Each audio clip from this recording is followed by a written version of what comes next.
too much too fast. I just gonna play your part. Nothing shaking on Shakedown Street. Used to be the heart of town. Yeah, man. I don't know, what do you guys think? Turn Dearborn into a Shakedown Street?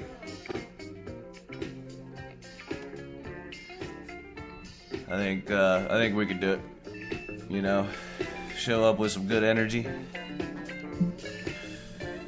good people, show them what America's really about.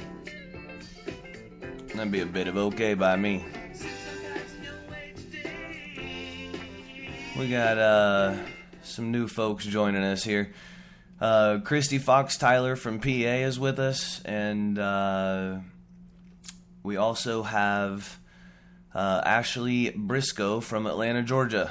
Thank you, ladies. Thank you so much.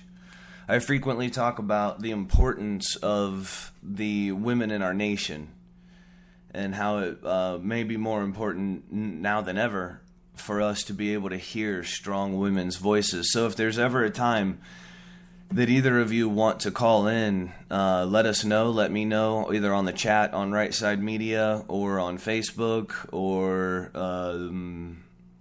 I don't know if we put the Unite Ohio stream chat link up there or not, but there's numerous ways to get a hold of me or get a hold of us and let us know that you want to call in, and I'll give you the number, and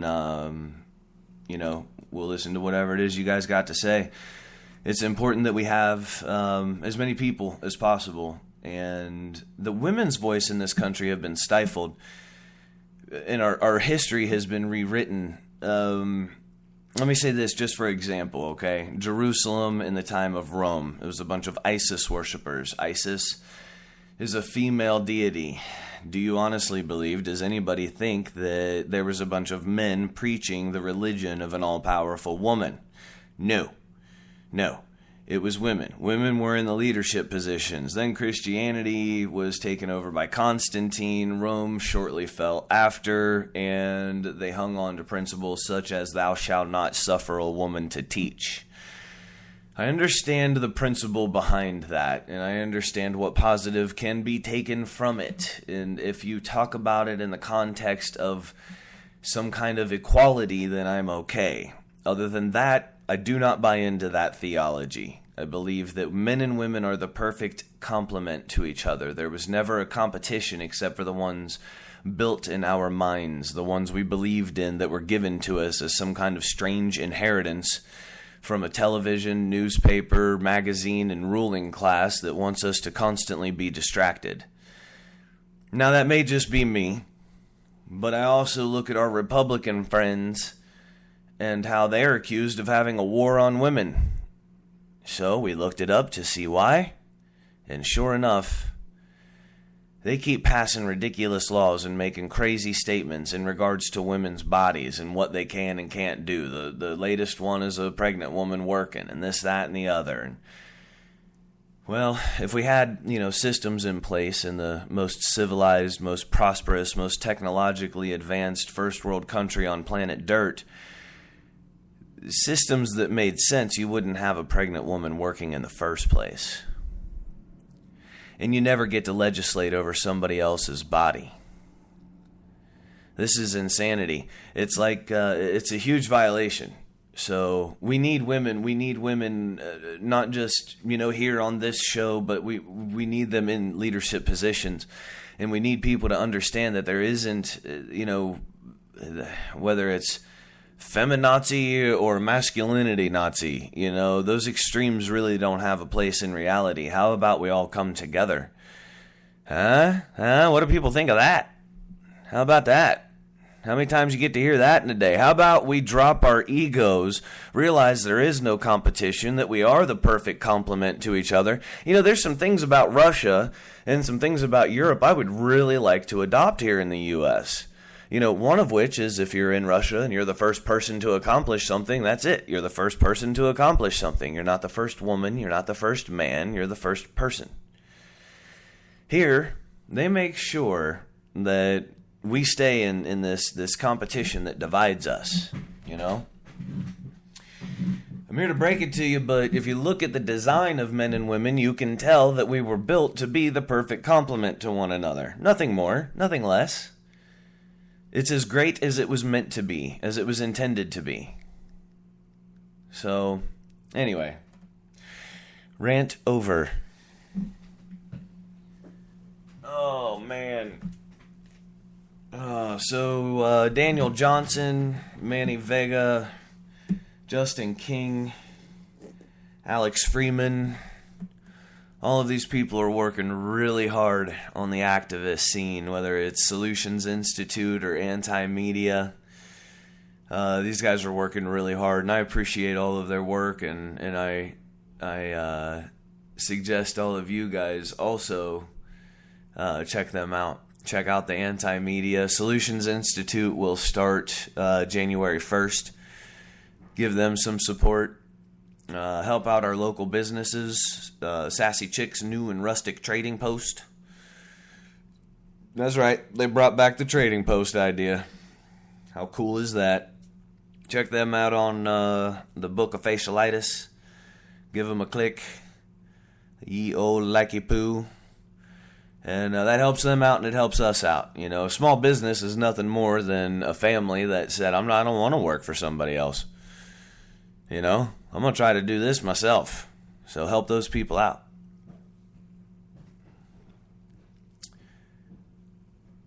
Ben said, I don't think that is something, I'm kind of lost on the conversation in chat, guys. I apologize. Thank you very much. My lovely brought me coffee. And Justin King writes the articles for the anti-media, so he's a good writer. Check that out. He has to do with, he was at the Tyler Paxson rally in Lima, Ohio over the weekend, so he had some insight into that, and want to talk about sovereign citizenry, but I don't know how much time I have to get to everything today. Here's the first thing I want to do. I'm going to read to you guys the notes that I took when I was in Dearborn.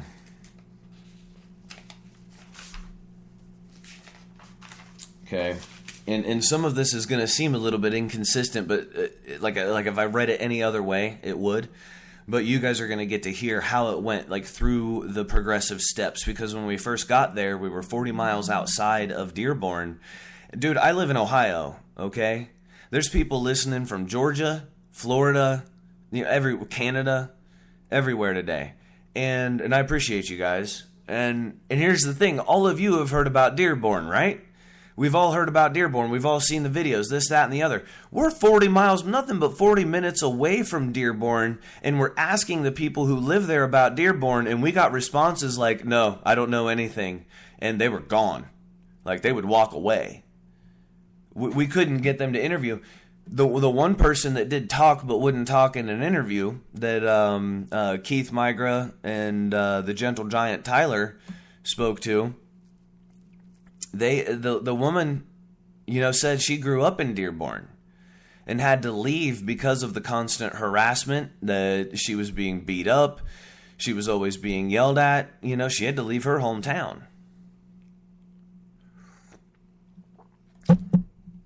So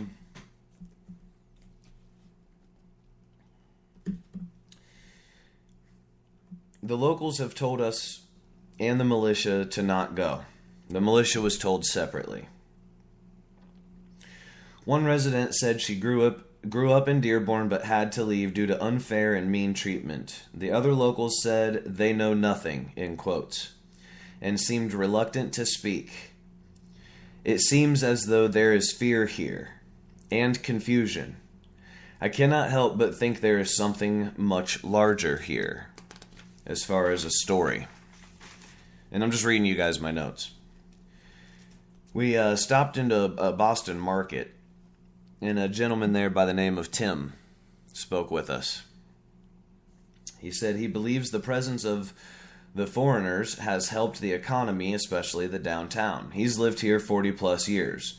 Also says he sees good and bad in it as far as people getting along, because it has created problems.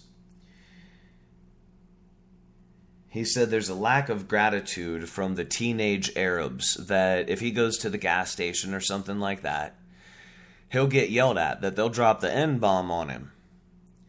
And he's an older black gentleman. And he said, yeah, they'll sit there and drop the N-bomb while I'm trying to pump gas. And he said, commonly he'll say, don't you know where you are? You're in America.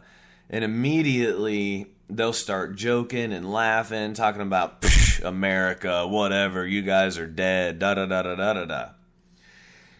And he said it's safer for the blacks than it is the whites. But they still are antagonistic towards the blacks. He said most in the community have witnessed anti-American sentiment from the Arabs there. And that everybody knows, like, this is what he said. He said everybody knows that they want to take over, but nobody talks about it. And these are his words. Now, mind you, we're hearing all of this before we step one foot into Dearborn. So we're already paranoid about the joint. I'm thinking I should have brought a biker helmet. And I didn't. The people either refused to talk to us or told us not to go, and that they left. And now, at this Boston market, we're 1 mile outside of Dearborn. And this guy is telling us, well, it's good and bad. There is friction with the people, but they've helped the economy. I put class warfare, ? Conquest, ? Everybody knows the Arabs wish to take the U.S. No one speaks on it, though. When asked if good or bad the immigration of Arabs, the answer I got was both. And everybody also, too, from when we were 40 miles south all the way into Dearborn, all of them were talking about there's also another story here, and it has to do with the water. Detroiters are discussing how the water is controlling big decisions concerning the state. And that's what I wrote down. The gentleman also said if anybody ever says anything to the Arabs, they immediately start claiming discrimination. Now, as white folks, like I can only speak for my people, we are well aware of a minority class. As soon as somebody says something to them, they scream discrimination. The fact that there's another group here that is using democracy to destroy democracy by screaming discrimination, you would think people would open their eyes and see, maybe, just maybe, there's systemic failure here. There's something wrong with the system. Maybe.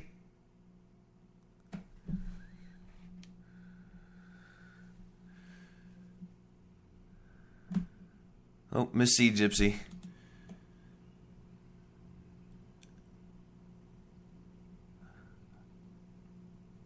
Okay, can you hear me now?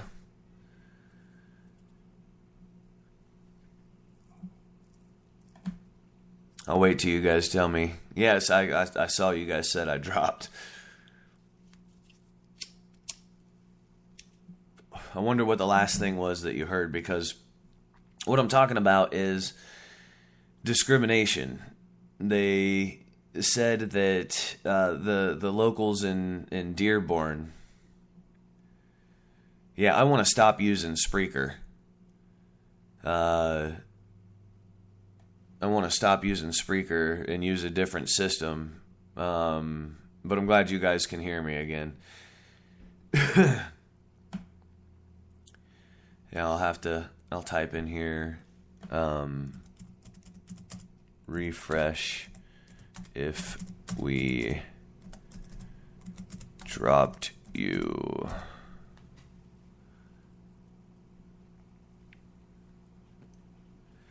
All right, cool.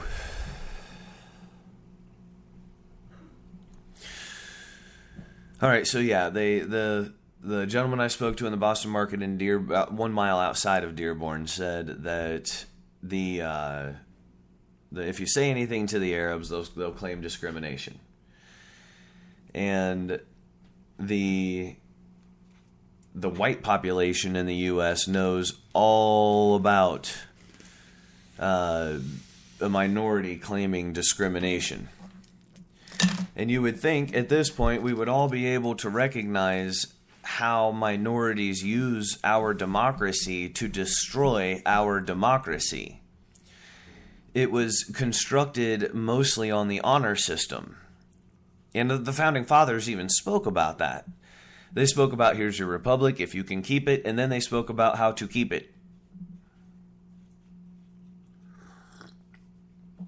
We are allowing our democracy to be used to destroy us once again. And I think we all need to start to recognize that this is systemic failure. Systemic failure. And here's why I don't buy into taking a pig down to Dearborn and things like that. Here's the deal. If there's 1.2 billion Muslims in the world, then obviously all of them don't hate us, or we would have been at war a long freaking time ago. All of us that are listening to this probably would have been born during war with a Muslim army somewhere, some horde somewhere. So obviously there are some of them that are a lot like the rest of us that are like, yeah, that's my religion, and now I have to go shopping. You know what I mean?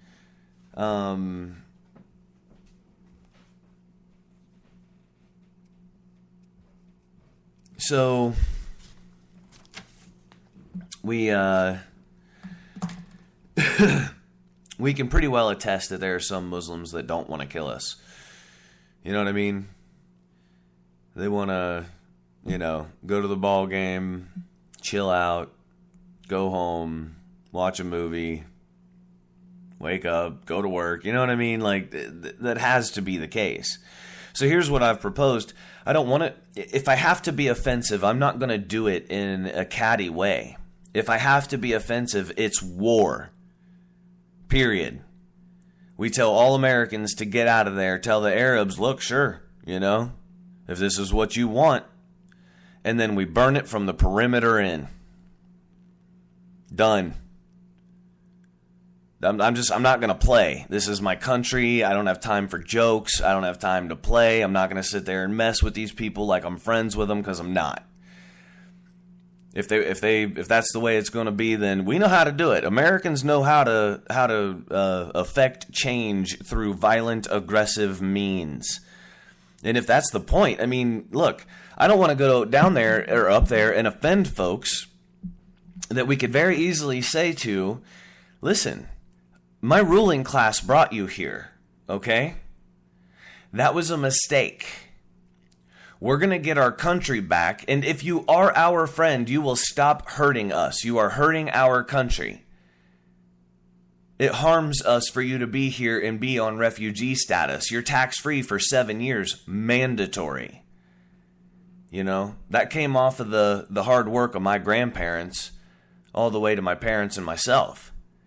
The American people were not willing to give you this handout. It was the ruling class. So you have to go. There isn't any hard feelings. There isn't any ill will. This was a mistake. It was the ruling class that brought you here, not the citizenry. And if these are people of good conscience, they will go. They don't buy into Americanism. They have their own markets, their own newspapers, their own stores with halal meats and everything else. And, they don't buy into us. They don't want to be us. They want to be Muslim in America so that eventually they can take over America. And that's a freaking problem. If that's the case, then you got to go. And you're going to go one way or another. And what our ruling class, it's getting to a point where whatever the ruling class says, it doesn't matter. No one is even paying attention to those freaking psychos anymore. It doesn't matter. The only reason to watch the news is to see what your enemy is doing. Because you need to know your enemy. There isn't any other reason. If you're watching it in good conscience, you're a fool. Period. End of story. Don't give a damn about your party affiliation. You can be a Republican. You can be a Democrat. That's fine. Be whatever it is you want to be. But if you're not willing to deal in the reality that says those are two parts of the same whole, then you've got no place with us. You've got no place in any patriot organization, rally organization, militia. You know, because it's time. It's time to deal in reality. It's time to see things for what they are. There's no sense in harming ourselves with political correctness anymore. You know, and there's no sense in going to straight being offensive or straight violent. We didn't go there for war. We went there as journalists to investigate what in the heck's going on in our country. Nothing more, because we don't believe the media. You know, so we don't have faith in them. We have to spend the money and the time to figure it out ourselves. So that's why we'll be live streaming from Dearborn. Oh, I hope this is some kind of bill collector.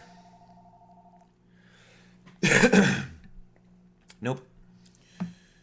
Not a bill collector. So we went to the 360 Lounge and Grill in Dearborn. And we drove all through Dearborn. We drove through the whole place. And the black community there feels targeted by the police big time.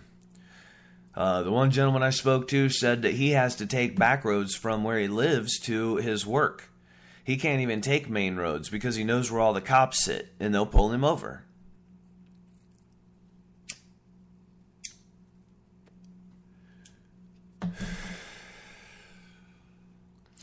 I was really hoping that was a telemarketer calling. I was going to mess with him and tell him, like, thank you for calling Right Side Media Network. You're our 10th caller. Congratulations, you know, and see what they did. See if they still tried to sell me something, or... You can say anything you want to a telemarketer. You can tell them you've been murdering snails, mice, and cricket all day long. You know what I mean? You can tell them whatever you want. They're a telemarketer. It doesn't matter. Of course I'm worshiping Satan in a pile of chicken poo. What are you trying to sell me again? I'll tell him anything. I don't care. So... the black community feels really targeted by the police there in Dearborn. And their advice was to Ferguson, do not tear up your own neighborhood, because then you will be like Detroit. And that kind of broke my heart a little bit for him to say that. That was rough. That was rough to listen to, man. His heart was broken saying it. He's like, look at what we live around, man. I know it's hard to believe this is America. Look at this. It's rough out there. Look up gentrification. Gentrification. That's what we ended up discussing.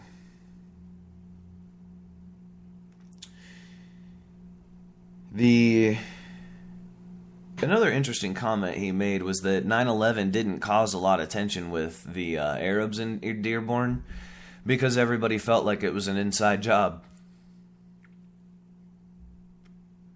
I asked if 9/11 caused a bunch of tension there. He said no. No, everybody felt like it was us that did it. It was an inside job.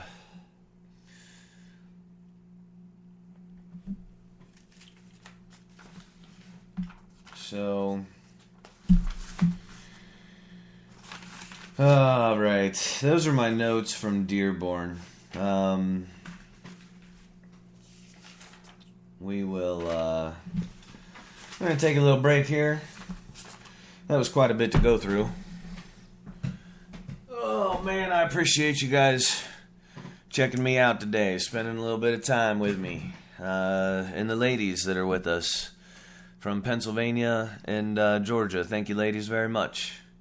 Appreciate you taking the time. Hopefully what I can do is bring you guys a little bit of information. Hopefully one thing, at least one thing, will stick and make you consider it. I feel like that we are exposed to BS and lies all day long. Polarization and manipulations that just come our way like a freaking terror storm through media channels, television, newspaper, radio. You know, I feel like it's happened to us our whole lives, and because of that, we end up being actually really good filters for BS. You know, we're so heavily exposed to it all day, every day, through all the different media, that when something real hits us, when we hear the truth, that it hits us differently. It sticks with us. It forces us to reconsider its implications in a very real, very tangible way. And that's what I hope to do.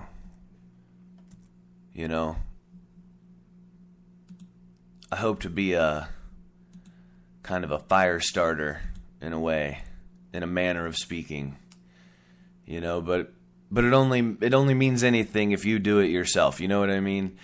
It doesn't matter what I say, and I realize that. It matters what you believe, what you think, and how you act on that. So hopefully I serve that purpose well.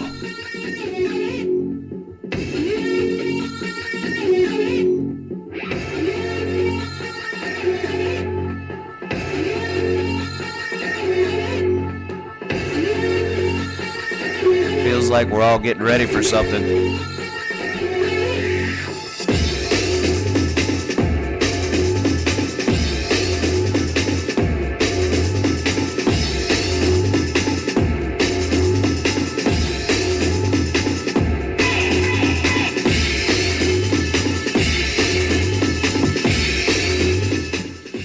And I think if we all keep talking, as long as we talk, we have a chance. We can all be a fire starter. I'm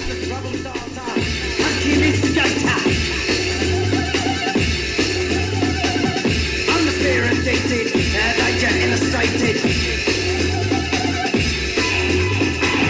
I'm a fire starter, twisted fire starter. You're the fire starter, twisted fire starter. And maybe that's it, huh?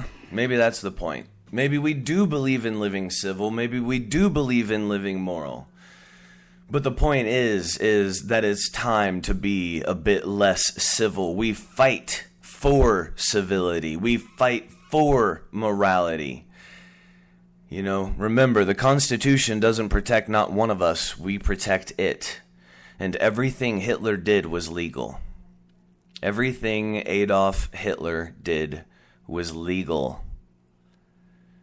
So every time they violate your rights and tell you, oh, well, it's legal. Well, of course it was. Just because you passed a law to make it legal doesn't make it civil or moral. But it will make us fight for that civility or morality.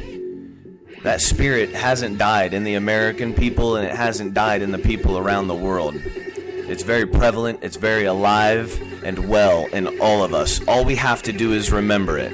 Remember that strength. Remember the strength of your ancestors. Remember the strength that's in your DNA. That's all. That's all any of us have to do. We're known as the country with no quit in us. I don't think we can quit now. This is Diametric Opposition. We'll be right back. Thank you, ladies and gentlemen.